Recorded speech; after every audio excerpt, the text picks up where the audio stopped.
I got Wednesday afternoons free, usually. I'm sort of in awe here because I look at all you people and all the years you've got and all of your accomplishments, and I wonder, what the hell am I doing up here? So many of you should be here. But I admire so much all of you. Well, maybe one or two exceptions. The newsletter is terrific, and we're certainly grateful for that. Bob Goldie has declared war on me because I sent him some emails, and once in a while I send him something about a lawyer, and I further insulted him again this noon when I said they've discovered the perfect weight for a lawyer. Worked it out and came to 3 pounds. Perfect weight for a lawyer. That includes the urn. And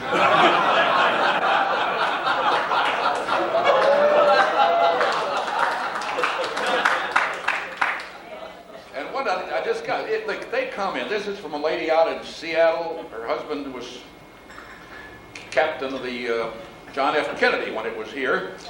Said, you may remember that on July 8, 1947, witnesses claim a spaceship with 5 aliens aboard crashed on a sheep and cattle ranch outside Roswell, New Mexico.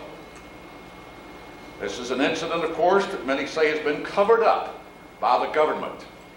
But you may not know that on March 31st, 1948, exactly 9 months to the day later, Al Gore was born.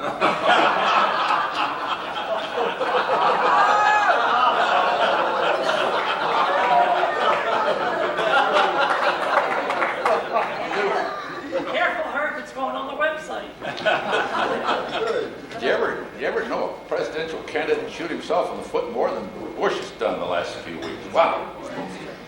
Radio flashback. Now, Charlie Higgins sent me this, and this is pretty good. Charlie usually sends technical things about viruses or viri that are threatening and things that are going on at NBC and CBS that are just terrible. See if you can remember announce booths with live announcers. Candy cigarettes. When Chevy didn't have a V8. How to load a PT6 and how fast it rewound. I don't know that. Pop machines that dispensed bottles. How to actually tune a transmitter. A broadcast plant with no transistors. Testing new tubes before putting them on the shelf. We had repairmen just pull out all the tubes, put in all new ones, and that was a way of fixing them. Meter readings every half hour. Remember Bakelite? I was telling somebody we didn't have plastic, we had Bakelite. What the heck is Bakelite? Well, it was made out of coal. Life before TV, station frequency monitors. Remote broadcast equipment made by Collins. Boy, you go on a remote, you had to take 400 or 500 pounds of stuff with you. Newsreels and cartoons at the movies. When music on AM sounded good. When AM car radios sounded good. That's how Motorola got its name. It made the first car radio with a motor in the background.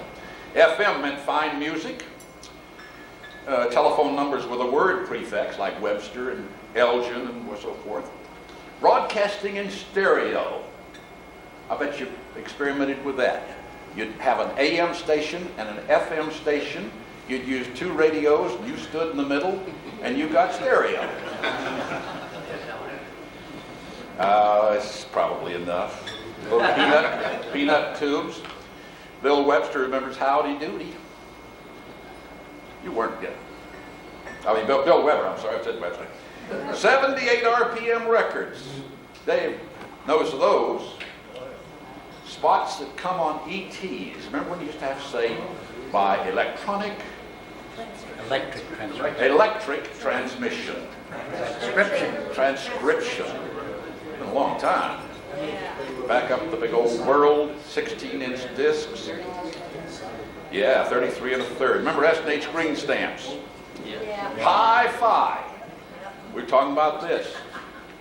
I've got a batch of records and no way to play them. Anybody want to buy some Jensen needles? I might scrounge up some of those too. All right, so much for that.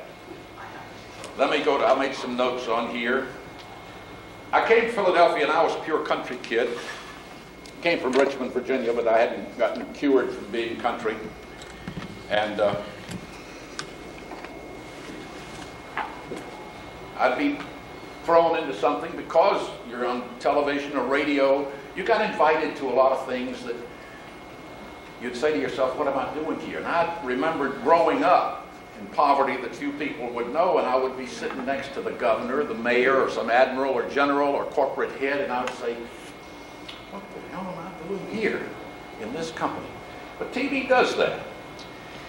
I'm writing some memoirs. Everybody who goes over 50 years of age, for the grandchildren, want to do some memoirs. And I've been looking for titles for it. I like Good, Bad, and Gone.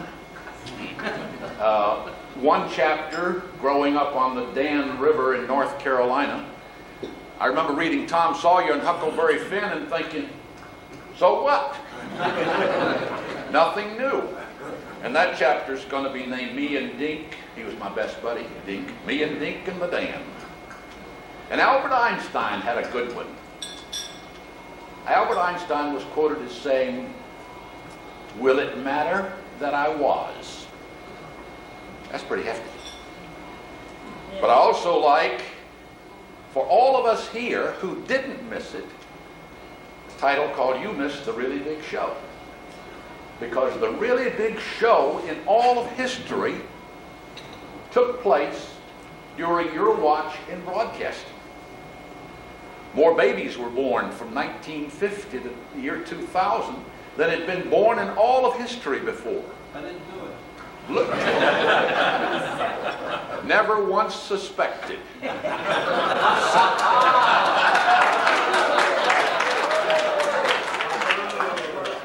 The other techs at Channel 10 always said somebody had it in for old Dick. Sorry about that, Edge.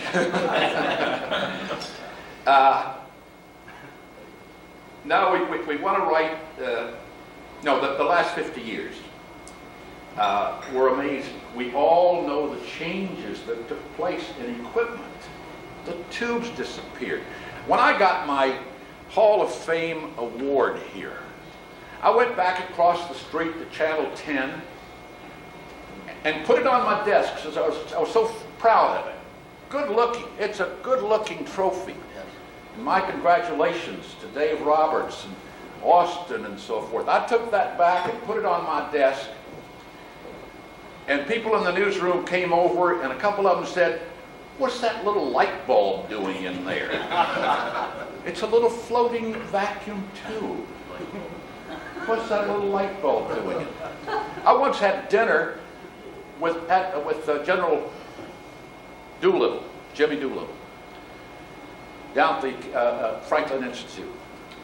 And I came back home. I'd sat by him, talked to him for an hour and a half, and I said, wow, what a night. I had this childhood hero of mine. Well, it wasn't totally childhood. I was almost of age in 42 when he led the raid over Tokyo. And I got back and I said, can't believe what a thrill it was to talk with Jimmy Doolittle. And I said, he gave me his book and he autographed it. And he's got a new one coming out. He's going to send me that.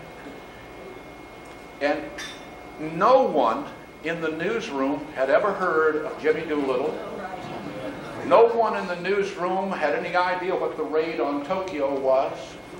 I don't think anybody in the newsroom knew there was a World War II. But they were in charge of informing the world. The good and the bad. We've all had that. I mean, you folks, many of you at FIL and 6 worked for him. But I spent a week taking fishing lessons and sharing time on a 16-foot bass boat with Roger Clipp.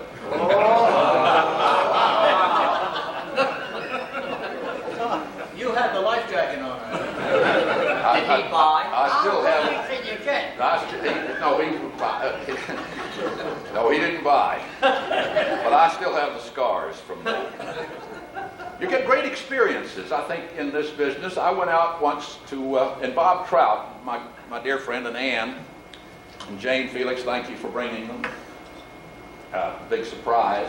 Bob and I own airplanes with Vince Leonard and with Mort Krimp.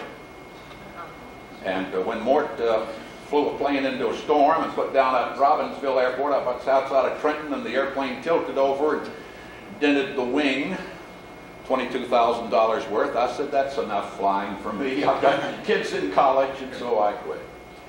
Mark Howard, it's great to see you. And I'll be here for Dave Roberts' induction. Wonderful tribute to him, and it's overdue. I think we've all had experiences. Well, I should have died that day. I went out to Memphis, Tennessee. When I was back in the Navy for the Korean War, the Navy sent me out there to MC an air show. Arthur Godfrey was the featured guest at that show. He flew in an old DC-3 of his. And coming back, we ran into a storm. And it was a pure storm from hell. We were not pressurized. It was a Navy P-2V Neptune. And we bounced around for 10 hours trying to go back to Norfolk. In the worst storm ever. I've never experienced a situation where my hands and skin and fingernails, everybody on board, turned purple, and the nails were bright pink, like little neon glow things. And then suddenly it would go wham, and it would burn off. The static charge would. We got back into Norfolk, and I got out of the airplane, left my baggage there because I had a date that night. It was now 10:30 at night, and dashed off for the date. Came back the next morning to get my little bag, overnight bag, out of the airplane. I was simply riding as a passenger. And the tail section, 2 stories high, had 75 big burned out holes in it.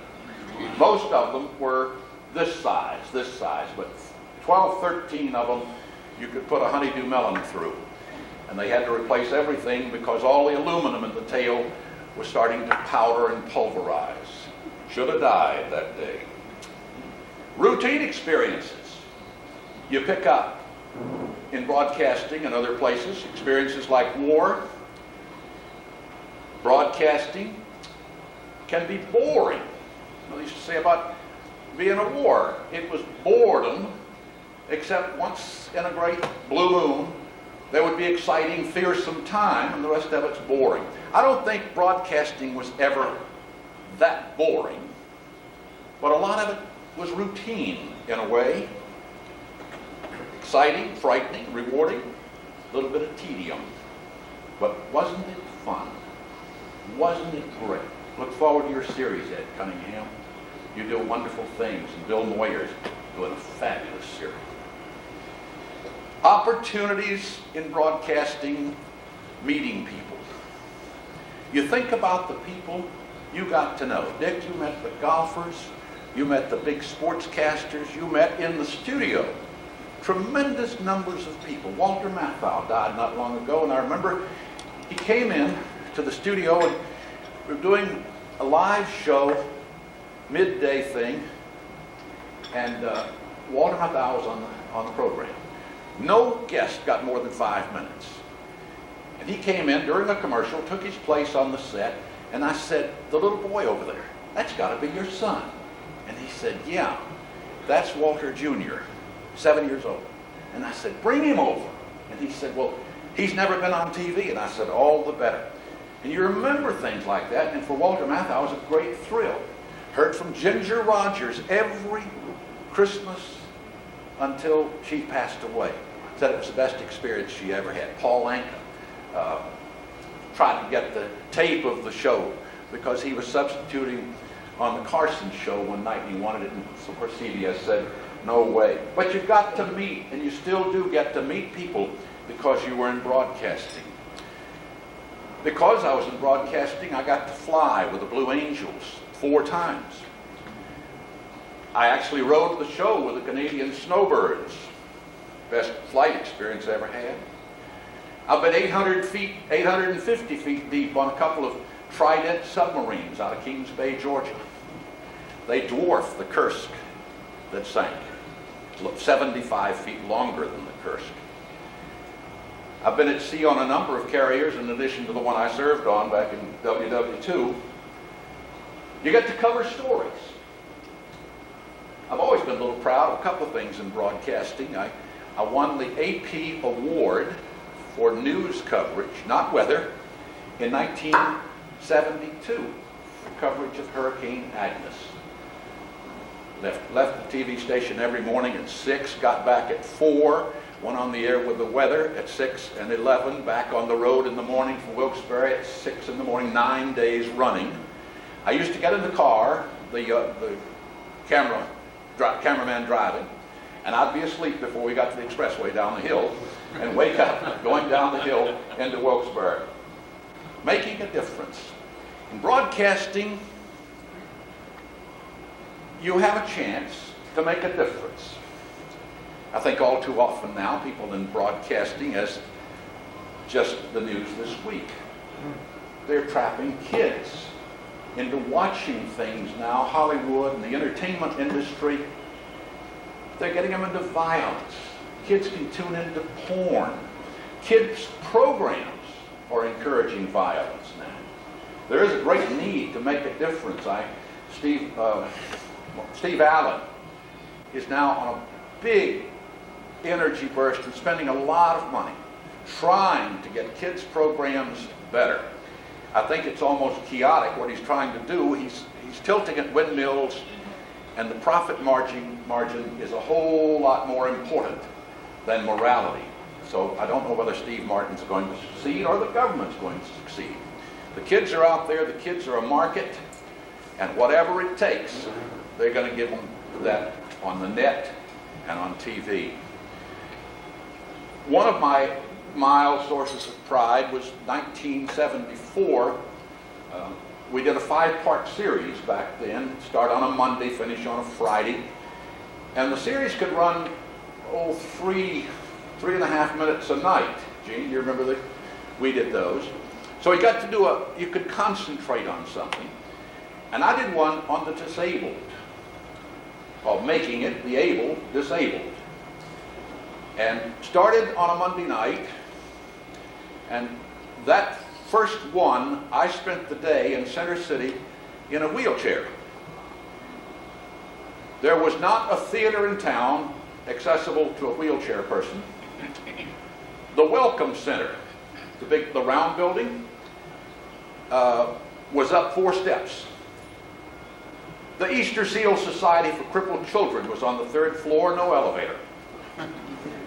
There was 2 rooms in Philadelphia's, at that time, 1,100 hotel rooms, 2 rooms that were handicapped accessible. In other words, the bathroom could be used by a handicapped person. So pointed all these things out. Pointed out that no one could get to a dial phone if they were in a wheelchair. Pointed out there were no ramps on the walks. There was no access to the Academy of Music. A handicapped person simply could not get in there up the steps. You're lost. So I pointed that out. I continued the series Tuesday, Wednesday, and finally on Thursday, the series still had 1 more day to go. The state legislature said, hey, the disabled have to or will be brought in under the Civil Rights Act of 1965 for Pennsylvania. So you can make a difference by doing something, and you're privileged enough to work in broadcasting. It was a privilege, too. Not only about being with the Heidi-Tidies, but in broadcasting. I used to say, what the hell am I doing here?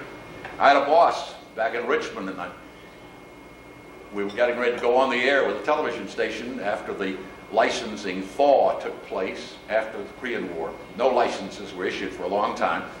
We got one. We're going on the air, and I said, I want to go over to TV. And he said, no. Your hair is thinning. Your teeth aren't right. You're dull. And a few other things. And I said, okay, then I'll just have to resign. Well, we'll put you over there for a little while. But it seemed to have worked out a little bit. 1958, I came here. Yeah, the trousers will still fit from that Atlantic uniform. A lot of people say, you were on for Texaco. And I said, no, Atlantic. No, I was there. Yeah, it was 32 waist. I remember that. Because I sometimes wore my Navy trousers. I did that for 2 years. And to this day, it's still remembered. You talk about an advertising gimmick, put your performer in uniform and people remember. Of course, they died. They got merged with Richfield on the West Coast. It became Arco. But I was privileged to work with some kings. You all did at your stations. We did at 10, I think. John Facenda, straight across the road, Lower Marion. Not officially named, but it's John Facenda Boulevard. Presidential Boulevard there. No, it's not presidential, whatever it is. Monument. John was a character. Ed McMahon was at 10 when I got there. Jack Whitaker. Bill Campbell. Charles Lee. Don Barnhouse came later. Lots of stories. Pete Retzlaff and Brookshire came later. And if there's any time, there won't be happy to talk about some. But I've often said, Dick, and I truly mean it, somehow, Max, it's great to see you.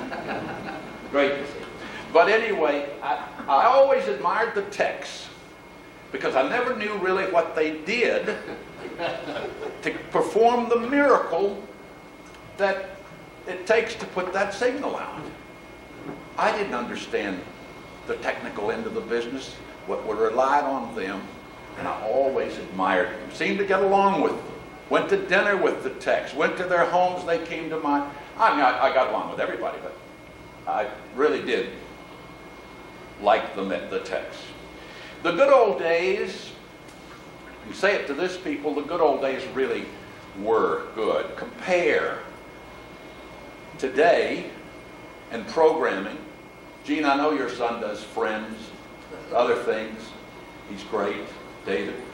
I got a picture of his son, the producer of Friends, outside with a couple of mine.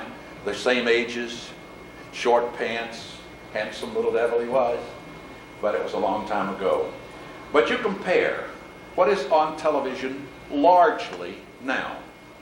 Oh, the technical end of it's improved. The color came. A lot of things are better. But compare what you saw on television in the 50s and 60s, in the 70s. Then you have to sort of think, well, anybody under 55 or 60 years old really did miss the big show. They don't know Studio One and Playhouse 90 and Person to Person and U.S. Steel Hour and Philco Playhouse. What's a Philco? But there were great programs, and most of them early on were done live, black and white, and a lot of them are running on cable somewhere in the world every minute of the day. Shows from the 50s and 60s. Wonder what will survive 50 years from now. A few may, but a lot of stuff is garbage. I find acting and writing on so many shows now totally sophomoric, but then I've soured with age, but I know what I don't like. And I don't watch much TV because I just don't have that much time to waste. People want to know most embarrassing things. There are a lot of those. That Atlantic uniform, that was before we had little clip-on tiny microphones. I wore the bow tie. And we didn't have the big boom mic because that required another person. And that person got off at 3:30 in the afternoon when we did all the midday stuff and audience stuff. So we wore a shoelace type thing and a lavalier mic. Well, even that would get in the way of the uniform for Atlantic. And so I would go into the studio. It was a roll-away set to do the weather. And I'd go in the studio, go behind the set, put my pants down, put the mic in there, run it up, put it around, button the shirt, put on the tie, zip up, and fix my belt. Then I could drag the cable out, go back around. Jacinda was over here doing the news. I'd sneak around. And then it's time to do the weather. So that was a nightly routine. I could get dressed with a minute or so to spare. One night I go through that routine, around behind the little weather set, the whole bit.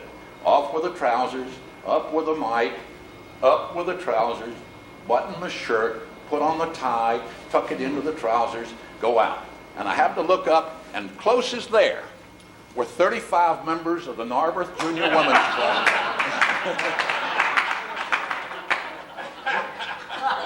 In the client's booth. And they all stood up and the show was on down there. So I took a bow. But that was more fun than embarrassing. The worst experience was when we promised a whole lot and could not deliver on coverage of moving the Liberty Bell New Year's Eve, 1975. There's a lot to be had for that one. Just before we went on the air, it was raining. And a lady from New Jersey ran through police barricades, snagged one of the coaxials when we had the cable this big, and kept going to New Jersey, dragging 150 feet of cable.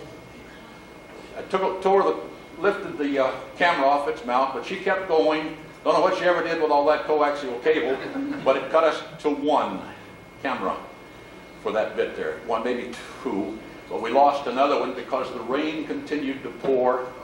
Then the rain changed to ice, snow, and sleet. And I'm standing in water ankle deep on what was to be the podium that the city had built.